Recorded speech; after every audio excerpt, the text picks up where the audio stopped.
Когда-то давно, еще в конце XVIII века, два политических философа, англичанин Джон Лок и француз Шарль Луи Монтескье, разработали теорию о разделении власти в государстве на три относительно независимые друг от друга ветви – законодательную, исполнительную и судебную. Законодательная власть была отдана парламенту, который получил возможность предлагать и принимать законы. Исполнительную власть представляют президент и министры, которые управляют страной, руководствуясь Конституцией и законами. Судебная же власть была отдана судам, которые в случае спора должны определять, кто прав в каждом отдельном разбирательстве, то есть суды применяют законы на практике для каждого отдельного случая и не зависят при этом ни от парламента, ни от министров, ни от президента.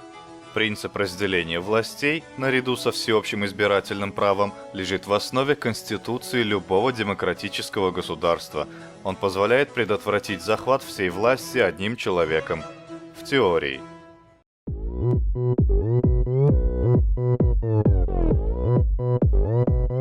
Oppan Gangnam Style. Oppan Gangnam Style. Gangnam Style. Oppan Gangnam Style. Gangnam Style. Oppan Gangnam Style. Hey, sexy lady. Oppan Gangnam Style. Hey, sexy lady.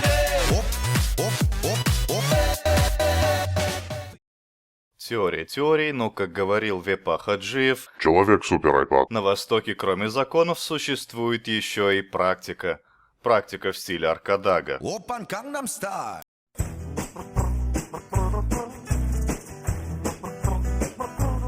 Согласно Конституции, Туркменистан является демократией с президентской формой правления. То есть президент обладает довольно широкими по сравнению с парламентом полномочиями. Являясь главой исполнительной власти, президент на свое усмотрение назначает всех министров. Министры, соответственно, подотчетны только президенту, а не Меджлису.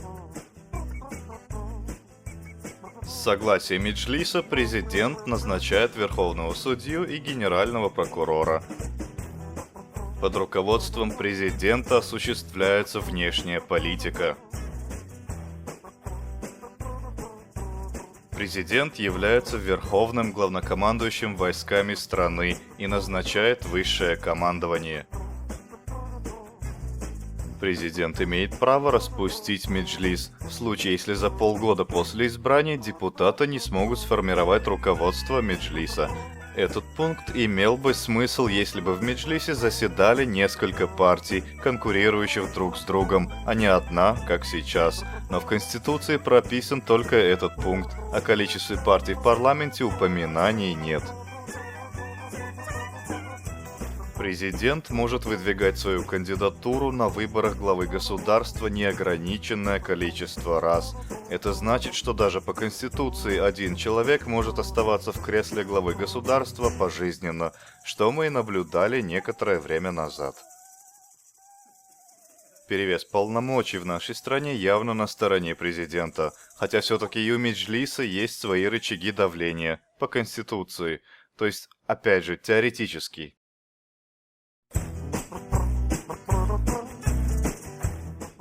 Депутаты Меджлиса – это законодательная ветвь власти в Туркменистане. Меджлис состоит из 125 депутатов, которые избираются жителями страны сроком на 5 лет. Задачи и полномочия Меджлиса довольно обширны. Теоретически. Депутаты обладают полномочиями предлагать и принимать законы. Правда, пользоваться этими возможностями депутаты не умеют, и это не только мое мнение. Даже Бердымухамедов посылает депутатов на стажировку в парламент Турции. Интересно, куда послали бы сенаторы США Обаму, если бы тот начал учить их законотворческой деятельности. Наши депутаты надрессированы лишь единогласно принимать законы, вносимые президентом, но никак не вносить свои. Меджлис утверждает бюджет страны, который готовят президент и министры. Бюджет страны является тайной за 7 печатями даже для депутатов, уж не говоря о простых гражданах. То есть проекты бюджета на будущий год вроде как показывают, но вот отчетов по бюджету за прошлый год мы не видели уже давно. Другими словами, в начале года да, министры с президентом говорят, куда и сколько хотят потратить, а вот в конце года, когда надо отчитываться о том, что было сделано из заявленного и сколько потрачено, это нас уже не касается, хотя по Конституции президент перед парламентом отчитываться должен. Меджлис утверждает верховного судью, которого предлагает президент. Опять же дружно и единогласно, как учили. Меджлис награждает государственными наградами президента. А вот здесь к депутатам не придерешься. В этой части творчество «Слуг народа» не знает границ. Например, свой первый орден «Ватан», учрежденный специально для него, Бердымухамедов получил через 4 месяца после вступления в должность президента. Орденом может быть награжден исключительно президент за особо выдающиеся заслуги. Они хотя бы не уточнили, какой исключительный президент. В чем заключаются эти заслуги, также никто не уточнял. Но $20 тысяч и 30% прибавка к зарплате, прилагающейся к ордену, на дороге не валяются, и скромничать Бердымухамедов не стал. Теперь о рычагах давления на президента, которыми обладают депутаты Меджлиса. Теоретически обладают.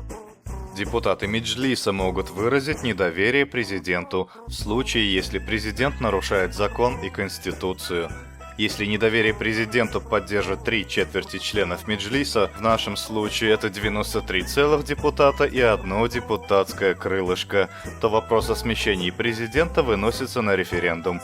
Референдум – это прямое голосование граждан страны по каким-либо важным вопросам, в данном случае сместить президента или нет. Кстати, устроить референдум могут и сами граждане, не дожидаясь депутатов, если их наберется 250 тысяч человек. Судебная власть принадлежит только судам и предназначена защищать права и свободы граждан.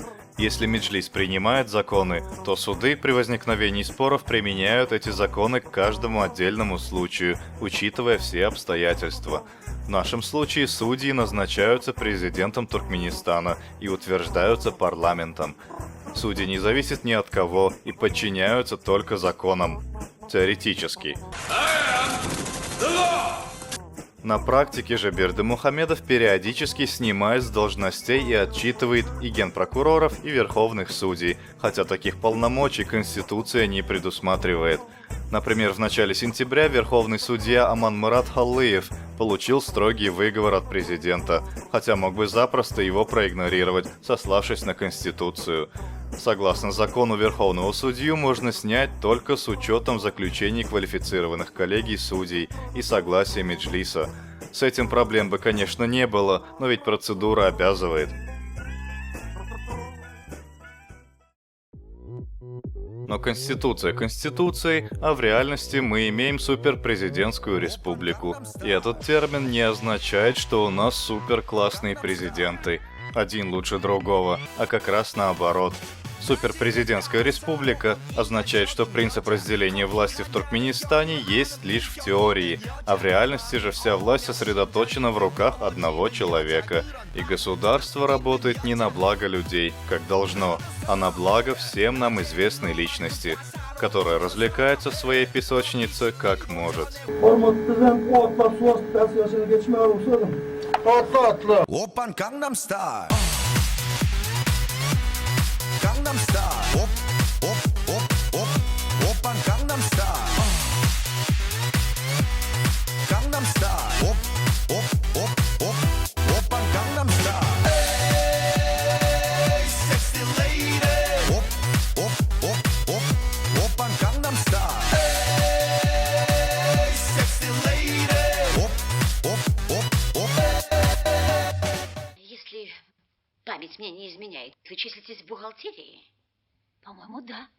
Так вот, было бы очень полезно, если бы вы иногда, время от времени, занимались не только общественными делами, но и своими прямыми обязанностями. А меня вообще сослали в бухгалтерию. Да на тебе пахать надо. Oppan Gangnam Style.